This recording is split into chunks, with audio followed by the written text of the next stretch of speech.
Hi, thank you for joining me for another Dear Sam Help Horsemanship Series. This week, what I wanted to talk about is having patience on the horsemanship journey.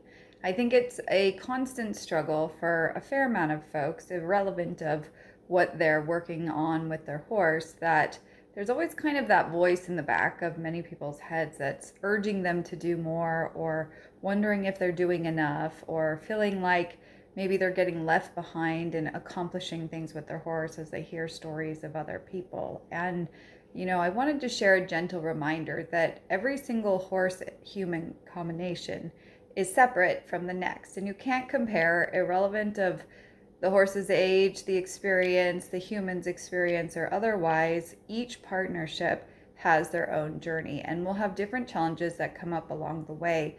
And I find that a huge amount of human focus becomes pressured by self-imposed urgencies of we have to get it done, we have to do it now, it has to be this way, why aren't we accomplishing it, and this rhetoric that goes on inside so many people's heads without even them really realizing it much of the time. It filters everything that they do with the horse, and it often takes the focus away from being present in the moment so that the person can be available to acknowledge whatever the horse is communicating. So if we're constantly distracted by all the things that we think we should be doing or have to be doing, that often is not the case. It's just the story we've come up with, or we're comparing ourselves to someone else that we know that's doing all these other things with their horse.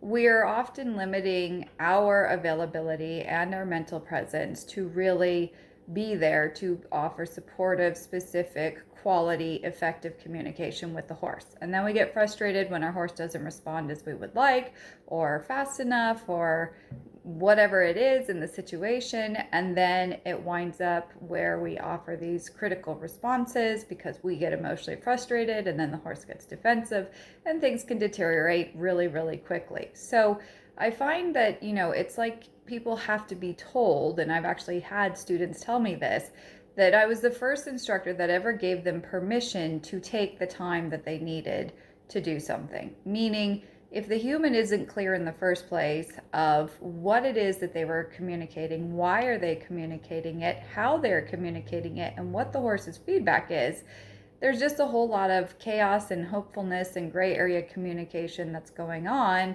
that usually leaves the horse in a place of defensiveness. So allow yourself to take time. Allow yourself to practice seeing the horse and reading his behavior. Notice how often you're interjecting your own story of why the horse is doing what he is, or if you're assigning human emotions, which has nothing to do with why a horse is behaving as he is. If you are finding yourself stuck in these patterns of critical judgment towards the horse, or calling him names, or coming up with human behaviors that you're assigning to the equine, then something has been missed in your understanding of the horse's behavior.